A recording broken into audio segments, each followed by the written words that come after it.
are my top 5 palette cleanser books. So the first one is Just Got Real. So in this, our main character is Joni, who has basically faked her profile on the dating apps, but she has ended up finding a match. However, she doesn't know yet the match has also faked certain things about himself. Everything's going great. However, Joni notices that Ant is still on the dating apps, and now she is furious. So what she does is she doesn't collect. She teams up with all the women who he's basically dating, because he's dating multiple women at a time, and revenge ensues. It's such an easy read. You don't need brain power for this at all. It's funny, it's witty, and if you're into that type of book, this is the one. Next is Barking Mad. So this is a cozy crime book, and it's also a series. So we basically have Emily, who has moved into this new town slash village, and now she owns like a whole cottage, so she's living there. However, on the first day that she arrives, she notices a dead body in the pond across from her house. And so now Emily and all the villagers together are trying to find out who did this, and everyone thinks it's Emily's neighbor, who's a very sweet old man. However, Emily thinks it is not him, and also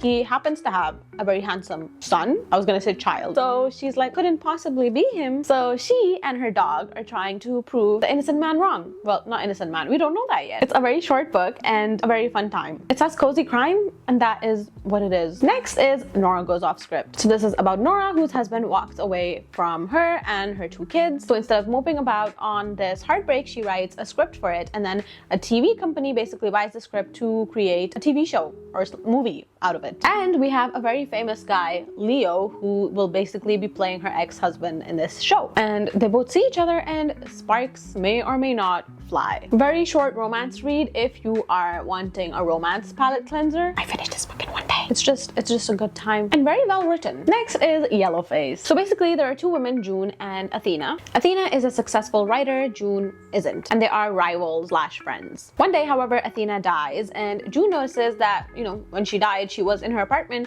so she saw that she has a whole manuscript written up, but she hasn't published yet. So June takes it and publishes it as her own. And now June finally has all the fame that she thinks she always deserved. And we basically try to find out if she's ever going to get caught, and we also get to know a lot of the ins and outs of the publishing industry. Very mindless read. You don't need much because the information is provided to you on a platter. Also, I loved getting to know the ins and outs of the industry. It's just so sad and interesting. And finally, The Housemaid. I've talked about this book so much, and I feel like everyone knows at this point what this is. But if you don't, this book is about Millie, who basically is a housemaid for a rich family. However, as she's working there, she notices that the family is a bit cuckoo. The woman is acting a bit weird, and the guy, the husband, is also acting weird. They're all a bunch of weirdos. And one day she gets locked in her attic where she stays. That's why there's an eye behind the door. It is so fast, so quick, you will finish it in one day. And honestly, this might not even be a palette cleanser, because after you read this, you'll be like, actually, give me more. And there's more.